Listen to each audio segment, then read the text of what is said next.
I think there's a huge opportunity. One of the first things I learned as an engineer was people often think that it's about moving from A to B, but if you look at the energy that's used in picking up a bin and compacting the material, it's quite big. It's quite colossal.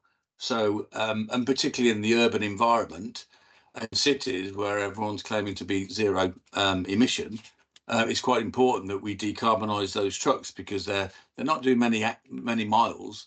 But if you listen to the strain on the engine when a body is packing and the lifters are going up, it's quite high. So I think the energy usage is very high in that application, and it lends itself to fuel cell technology, and we've proved that. When we posed to a lot of the waste contractors, do you know how much energy your truck uses expressed in kilowatt hours? It was an unknown. Why would they know that? And when we actually put a data logger on the equipment and converted the diesel energy into kilowatt hours, it was very, very surprising. And we went down the route of using data and evidence to prove which energy vector is applicable. If it's low energy, then we have to accept that EV is the appropriate. So if it's going around small arena and picking up very little bins, the energy usage is low, and we say, well, basically EV is the right application. There are places that double shift, that they can drive 30-40 miles and then pick up 1,000 bins. That's a colossal use of energy, and we're saying that the fuel cell technology should be deployed.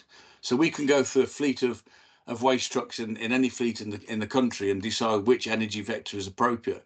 And I'm guessing there's probably, if there's 2,000 refuse trucks sold in Britain every year, my calculation is at least room for 25 to 30% for fuel cell applications because of the reasons I've just explained. And if we're going to use the asset wiser, the elephant in the room is, well, why don't we double shift them? These things wake up at 5 o'clock in the morning and go to the depot at 2 o'clock.